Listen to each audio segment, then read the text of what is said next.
Bienvenidos a Razón de Estado. Hoy tenemos el gusto de presentarles al licenciado Roberto Ardón. Él es director ejecutivo de CACIF, abogado y notario.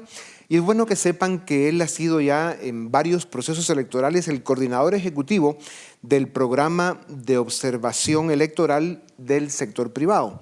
Es un gran líder cívico y hace muchas más cosas que tratar de ordenar al sector privado. Licenciado Ardón, bienvenido a Razón de Estado. Primera vez que lo tenemos aquí, un gusto que esté con nosotros. Nos acompaña también el licenciado Philippe Chicola, es director del área política de Fundación Libertad de Desarrollo y es licenciado en Ciencias Políticas. Bienvenidos a Razón de Estado. Muchas gracias. El proceso electoral arranca en un momento de suma gravedad para Guatemala. Estamos sufriendo unos embates e irrespetos a la Corte de Constitucionalidad, que aunque no gusten sus fallos, se deben respetar. Ese es el orden establecido. Estamos viviendo una especie de golpe de Estado en cámara lenta. Eso pues puede ser sujeto a muchos comentarios. ¿El abrir un proceso electoral en estas condiciones, licenciado Ardón, es bueno para el país? Yo creo que sí, por dos razones fundamentales. La primera es porque nos permite examinar cuáles son los verdaderos temas de país y llevarlos al debate público. Cierto. De lo contrario, normalmente pasa desapercibida la opinión de los actores políticos sobre los temas relevantes.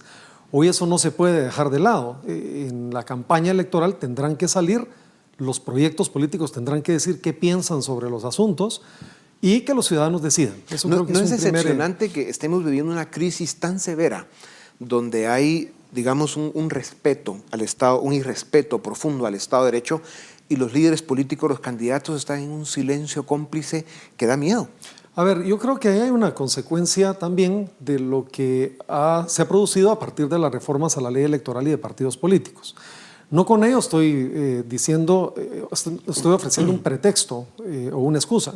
Siempre ha sido así, además. Pero aparecen solo en épocas electorales. Pero en este caso en particular hay una serie de normativas que cambiaron en la ley electoral y de partidos políticos, bastante confusa, hay que decirlo, en algunos casos hasta contradictoria. Sí. Y creo que eso está generando también, digamos, una reacción de parte de los partidos en esto. Encontraron la excusa perfecta para no decir nada, como lo han hecho en todos los procesos electorales, incluso cuando la ley era mucho más flexible. Licenciado Chicola, ¿el proceso electoral presenta una amenaza o es una oportunidad para Guatemala? Yo creo que primero es una oportunidad para generar una válvula de escape a la crisis. Porque esta dinámica de polarización, gobierno, CICIG, gobierno, Corte de Constitucionalidad, Corte Suprema, Corte de Constitucionalidad, va a quedar en un segundo plano una vez entremos ya de lleno en el proceso electoral. Segundo, yo estoy de acuerdo con Roberto. Yo creo que los procesos electorales son momentos de examinar hacia dónde se quiere llevar el futuro del país. Y yo creo que un tema central de este proceso electoral, esperaría yo, es que se examine cuál es el futuro de la lucha contra la corrupción y el combate a la captura del Estado. Y tercero, un poco quisiera ahí poner mis 2 centavos en el tema de por qué los líderes políticos no han dicho nada. Yo creo que por una razón muy sencilla. Porque ellos perciben que hay una dinámica en donde si apoyan la posición de gobierno, afectan sus intereses electorales. Si salen con un discurso de apoyo a CICIG o lo que representa la lucha contra la corrupción o la Corte, pueden enfrentarse, digamos, a posiciones más afines a sus financistas. Entonces, creo que ha sido un silencio de decir, yo no me quiero pelear con nadie, quiero navegar con banderita de neutralidad. Existen 28 partidos políticos y hay 5 comités por formación. ¿Qué escenario se vislumbra con tantos partidos, pero al mismo tiempo con tan pocos proyectos políticos de verdad? Dionisio, yo siempre he sostenido que el problema de un sistema político no es la cantidad de partidos que tenga. Estados Unidos tiene 55 partidos políticos. El problema es que no hay institucionalidad política, que es una cosa muy diferente. Cuando yo me refiero a institucionalidad política, me refiero a estructuras y organizaciones que subsistan más allá de un simple proceso electoral, que tengan escuela e ideología política, que tengan formación de sus cuadros y que tengan una propuesta que presentarle al país. Ese es el reto que yo creo que Guatemala no lo ha resuelto, y no estamos hablando de ahora, estamos hablando del periodo democrático, desde el año 85. Entonces hay ahí un desafío que no creo que vaya a cambiar en este proceso electoral, pero de alguna manera sí nos toca como ciudadanos exigir. Ya la Guatemala no es la misma. Exigir y vigilar, ¿verdad? Sí, por supuesto. Sí. Así que independientemente, digamos, de que tengamos un poco inercia en este proceso, político, yo sí creo que los ciudadanos ya no son los mismos del 2014. Eso es muy para acá. cierto y muy importante. En el ámbito administrativo, el Tribunal Supremo Electoral abrió expediente de cancelación a 9 partidos. Ya cancelaron 4, entre ellos el PP, mal recordado, y Líder, también mal recordado. Sin embargo, por esos recursos mañosos que interponen personas, o en este caso partidos políticos, se ha parado y entrampado el proceso de cancelación de la UNE, del FCN, pues a través de estos amparos en los tribunales, y esto pues ha entorpecido el proceso. Ahora, es sorprendente que en las auditorías de 2015 se pasaran por alto en el Tribunal Supremo Electoral todas las anomalías que se han denunciado desde el MP y CICIG. ¿Qué está fallando? ¿Qué pasó con el registro de ciudadanos que, digamos, se portó muy lento para tramitar cancelaciones? Y ahí se mira una especie de complicidad que se debe cuestionar por la salud de la democracia, el Instituto Chicola. Yo creería, primero, la auditoría electoral del Tribunal Supremo Electoral históricamente nunca tuvo dientes. Se dedicaban únicamente a ver reportes contables. Hasta que la Fiscalía entra a hacer una investigación de campo y descubre anomalías de reporte, testimonios de personas que dicen cómo se hicieron las cosas, se descubre la otra cara del financiamiento electoral y de esas anomalías. El Tribunal Supremo Electoral históricamente nunca entró a ese marasmo profundo del financiamiento.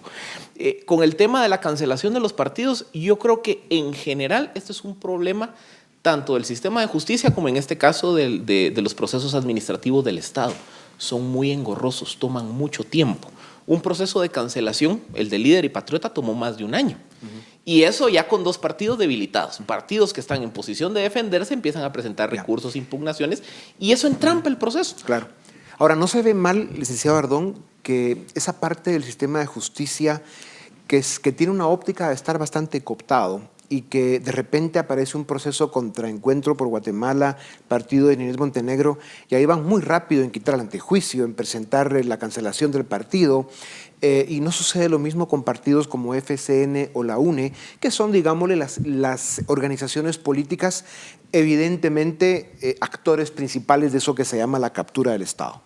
Mire, todo proceso de judicialización de un proyecto político siempre genera la sospecha del intento de cerrar espacios de participación a personas o partidos políticos. Yo lo que creo es que una vez hay formulada una denuncia y presentado un caso, el Tribunal Supremo Electoral tiene en esto que hacer una evaluación estrictamente jurídica, no de carácter político, y resolver de conformidad con derecho. Si esto hay la percepción, digamos, de manejos de tiempos diferentes o de puestas de vista diferentes en distintos procesos, es el mismo Tribunal Supremo Electoral el que tiene que explicarlo a través de sus resoluciones, ¿verdad? Claro. Lo que yo no creo que haya que hacer es simplemente dejar de lado cualquier señalamiento que se haga, porque tiene que investigarse. Por supuesto. Independientemente de si es un proyecto político popular o si es de un personaje popular. Yo creo que todos estamos sometidos al imperio de la ley y eso es lo que corresponde. ¿Qué pasa si al final el proceso electoral termina siendo dirimido en las cortes, que van a ser ellas las que van a decidir a quién inscriben, a quién no, toda la discusión de los finiquitos? Hay casos que son evidentes y conocidos, pero otros también es evidente que se están manejando con agenda política. Yo diría, por ejemplo, el cálculo que yo hago es que probablemente alrededor de 70 candidaturas van a ser definidas por la Corte de Constitucionalidad, entre funcionarios de la última administración que tienen o no tienen finiquito, alcaldes que se van a querer reelegir que no tienen finiquito, el tema de los tránsfugas en el Congreso. Y eso es importante, o sea, si no hay finiquito, no hay finiquito. No hay finiquito, la ley es bastante clara. Pero también con el tema de los tránsfugas hay un grupo de diputados que dicen yo no soy tránsfuga por motivación, sino porque me cancelaron el partido, no es mi culpa, y así hay casos de posible conflicto con el artículo 186 constitucional.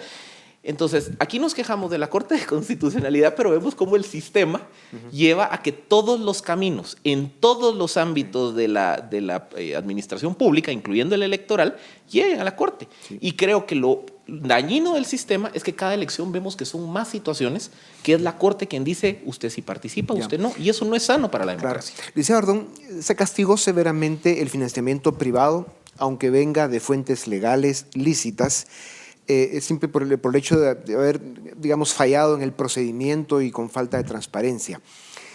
Pero claro, Hay análisis que dicen que todo el ataque que se ha hecho a CICIG, el debilitamiento de la lucha en contra de la corrupción, una buena parte de la nueva ley electoral, el financiamiento lícito probablemente va a ser el más escaso en este proceso electoral porque todo el mundo tiene miedo y temores de participar. Esto, digamos, le ayuda o facilita el proceso electoral para un partido como la UNE, que tiene una serie de señalamientos muy complejos, incluso se habla de casos por fuentes de financiamiento ilícito. ¿Cómo va a manejar realmente la autoridad en el proceso electoral ese grave problema de dinero del narcotráfico y la corrupción? ¿Hay capacidad para controlarlo? Sí, a ver, yo quisiera hacer algunas reflexiones sobre este tema. Lo primero es que yo pienso que es muy importante este proceso de transparentar las finanzas públicas de los partidos. Yo creo que había un reclamo ciudadano y creo que es saludable para todo sistema político que se tenga transparentado los aportes que se dan. Lo segundo es el financiamiento privado es un derecho ciudadano y el financiamiento privado debe ser, siempre que sea lícito y transparente, un instrumento que el ciudadano tiene para poder hacer incidencia en las causas en las que cree. Digo esto porque también ha habido analistas que dicen que todo esto ha sido para expulsar a la gente privada que quiera dar aportes a las causas, digamos, en las que cree. Así que yo creo que es importante mantener, digamos, el concepto de la importancia en una democracia del financiamiento privado. Y lo tercero es lo que está planteando usted, Dionisio. Aquí tenemos una dificultad y es que la ley electoral establece normas muy severas, rígidas, en algún caso hasta incluso contradictorias para quienes normalmente pueden dar financiamiento por la vía privada. Poco se ha dicho de los mecanismos de control de toda esa plata que corre por detrás, ¿verdad? Que es de la plata de narcotráfico, muchas veces en elecciones de alcaldes, donde prácticamente la posibilidad de que el Tribunal Supremo Electoral pueda ejercer la misma fiscalización y control que ejerce sobre los aportantes lícitos no existe. Sí. Y ahí yo sí creo que tenemos un reto importante. Así es. Esto es una tragedia y es una amenaza extraordinaria para la democracia. Licenciado Chicola, sin duda alguna, los procesos electorales en Guatemala han mostrado ser abusivos en lo que respecta al financiamiento electoral. Unas campañas multimillonarias en un país con tanta pobreza es ofensivo. Vimos las campañas de Valdizón y Líder, las mismas de la UNE y Sandra Torres, donde la danza de los millones era un absurdo. Si bien es cierto que hay muchas debilidades e imperfecciones en las reformas en lo que respecta al financiamiento, ¿cómo se debe corregir esto? Para empezar, por incentivos del sistema. El mayor negocio en Guatemala es financiar campañas. Yo financio campañas para obtener réditos. El día de mañana había contratos, negocios, concesiones, etcétera, etcétera. Entonces, tristemente, la lógica que hablaba Roberto de que el financiamiento de campañas es un mecanismo de expresión, en Guatemala se fue pervirtiendo. ¿Por qué? Por la captura del Estado, porque se permitió que el que financiaba una campaña el día de mañana fuera a pedir contratos sobrevalorados y 1000 cosas más. Segundo, yo creo que aquí también nos hace falta un elemento de cultura de legalidad. La normativa de financiamiento electoral estaba vigente desde el 2004, el delito desde el 2010. Fue hasta que se empezaron a perseguir como delitos, que yo estoy totalmente de acuerdo que la pena estaba sobredimensionada, el delito mal redactado, pero hasta que vino el castigo, se volteó a ver y decir, es que así es como se hacía. Sí. Entonces yo creo que también aquí tiene que haber a nivel de sociedad un reconocimiento que hay ciertas reglas del juego que hay que seguirlas y que han estado ahí. Y tercero, yo soy de la idea que hay que darle el beneficio de la duda al Tribunal Supremo. Por primera vez hay una unidad de financiamiento, de fiscalización del financiamiento, que va a tener capacidad de ir al terreno a verificar mitines, a verificar si se están viendo desroche de dinero que no se explica. Y eso permitiría investigar. Y va a haber que ayudar a que sea un esfuerzo fuerte, transparente, que tenga el apoyo de toda la sociedad.